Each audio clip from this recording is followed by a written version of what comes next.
most religious men, they don't love God. They weaponize God. I see that women are terrified of hellfire.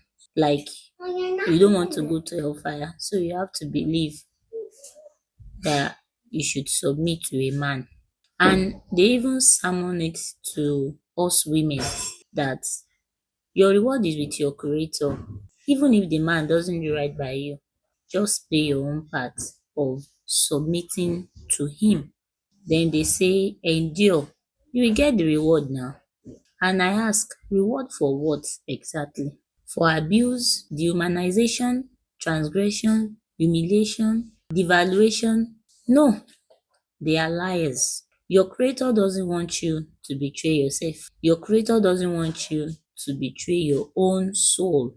Because when you submit yourself to someone, you lose touch and betray yourself. That is just the fact. And you see, from time immemorial, men, I mean the male gender, have mastered the art of weaponizing God. This God, the creator of this world and the universe, yes, they have mastered how to make themselves middlemen to God. They have like a God complex within them. Yes, from a Muslim woman perspective, I will say it that Muslim male scholars and male-centered female scholars have selectively pulled religious texts to subjugate women, to spiritualize their suffering, and to make them tolerate the transgressions of men. As in, they conveniently settle with religious texts that make men middleman to God. And these texts are diminishing to women. And the most insulting part, and to show how desperate they are, is that they package it as protection. And I keep asking this question: protection from what and who exactly? The very men that are desperate to subjugate and harm us. Let's look at this infamous hadith that is often thrown at women to guilt women into subjugation. The hadith read as follows: that the Prophet ﷺ is reported to have said, if I were to command anyone to prostrate before another human, I would have commanded the wife to prostrate before her husband because of the greatness of his rights over her. And I ask, what greatness of right do you have over me as a man? What greatness exactly? And you see, this is questionable, right? By the way. But you see, these folks, they are desperate and shameless. They will still find a way to navigate it through their misleading explanations on the pulpit until women accept it as defined truth. Yes. And I have a saying that, you see, most religious men, they don't love God. They weaponize God. So such texts that I mentioned, they are forever holding on to such narrative. Yes. Even though it is questionable, they are forever holding on to it. So what happens is that you, as a woman of faith, the moment you hear such narration is from the prophet, you will let down your guard and you start making sense of it. So you literally settle with such narrative because it is for the greater cause, right? Which is you achieving paradise. So you spiritualize your own suffering and abuse through making sense of such text. What do we see here? They choose such narrative solely because it diminishes women from the start. That is the reason they settle for this, for such text. And that's one of the patriarchal tool I talk about in my videos. They use such text to lower your resistance, to lower your guard. Don't come and say it was misunderstood or taken out of context because the text says if. And I will say no, because this very statement itself reeks of arrogance, whether in context or out of context. So this is a statement invented by men with fragile egos that is born out of their desire and desperate attempt to elevate men into idols. I mean, to elevate men to false gods in their own homes by lowering women into servitude. Yes. So literally, these men cannot survive without domination. These men that we are talking about, reek of insecurity.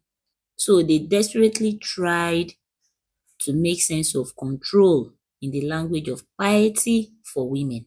I'm a Yoruba Muslim woman, and I've heard Muslim men use statements like ọkọ ẹni, bí ọlọ́run ẹni, bí ọlọ́run ẹ̀ kékeré. Some use ọlọ́run ẹni, some use ọlọ́run ẹ̀ kékeré. And these are Muslim men. They tell their wives that they are their mini God. So now, as a woman, why do you want to subscribe to such religious text? For what reasons exactly do you want to subscribe to these paths? And through my observation here, I see some men, especially Muslim men, deciding what is empowering and diminishing to me as a woman. They define what is feminine, what is feminine and what is not. Oh my God. And I ask how? Because what sort of entitled convenience is that? Like you as a man defining womanhood and dignity to me. That's funny. Like that's desperate of you to do as a man. And see, haven't you heard from some Muslim scholars normalize arrogance for men on the pulpit by saying men are naturally egoistic? Because they saying that is saying arrogance is holy. Ego is arrogance, right? To be arrogant means to feel superior. And to feel superior means you are better than the other person, which is the woman beside you as a man. And I ask, is this virtue also? So what they are really saying is that arrogance is only a sin when it is not directed at women. But the moment a man applies arrogance, which is ego, on a woman, suddenly it becomes a virtue. It becomes a natural sin for that man to do, right? And it is righteous. So that is why I do say, women, you have to read, study, and research for yourselves. At the same time, you have to build inner strength to be rooted in these things that you will uncover. Because you have to know this and know peace. Religion will continue to be used as a tool of abuse and manipulation till the end of the world, till the end of time. And you see, religious abusive men, they know this reality, that religion will forever be used as a tool. So they are not bothered whether certain religious texts are fabricated or not. They don't care. They rather just change their victims and save themselves the stress of the process it takes to unlearn this injustice. They don't care.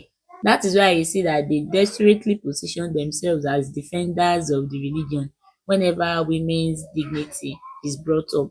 Yes, they care less about the religion. They use it as a tool for themselves. So, if you have watched until this moment, kindly subscribe to my YouTube channel. Thank you. So, your abusers are learning every tactic to justify and enforce your subjugation. And I ask, what are you doing as a woman in response to that? Of course, we can say, yeah, they pick and choose what benefit them. And I ask you, why don't you pick and choose what empowers you from the religion also? Why do you have to settle for certain texts that diminish you as a woman? Why? Because you and them are not the same. Yes, because when you empower yourself and learn and study, you protect yourself from their abuse. Whereas for them, when they learn and study, they increase their knowledge in order to keep you subdued. So you see the difference now. So women, stop relying solely on sermons. Read widely, think critically, do the work on your own. So because you see these misogynistic religious men, they would rather take the words of God, I mean words meant to liberate you as a woman. They will rather mold them into chains instead for you. I mean chains that bind you as a girl child under the banner of submission to a male figure. So that is how desperate they are. And you ask why they do this. Because of prejudice against female gender. It is misogyny. So every girl child should learn what misogyny and patriarchy are, at least learn what it is to understand the psychology of your abuse, especially a woman that has gone through narcissistic abuse. You have to learn what misogyny and patriarchy are to reconcile with your narcissistic abuse. Because you see this misogyny, it shows up in different levels in men. Some men are loud and obvious, they are audacious about it. Some are subtle. And you see these subtle ones are often called the good guys sef by women. Yes. So how you can detect both versions is by being rooted in yourself as a woman. Like, I'm a pro advocate of self-mastery as a woman. So you have to be a woman that is centered within herself to be able to identify those cues from these men. These men that carry misogynistic mindsets exist in your immediate environment. Your father, brothers, male friends, husband, fiance, even your boy child, they exist. So finally, this is my final words to you as a woman to understand, to break free from your abuse. I will say that any man that wants to make submission make sense to you as a woman from any angle in any context is a controlling, misogynistic, dangerous person that is capable of abuse, period. So I will say, women, hold on to God, not to the chains men build in his name. Do well to hit the follow button and like. Kindly drop your comment in the comment section. Thank you.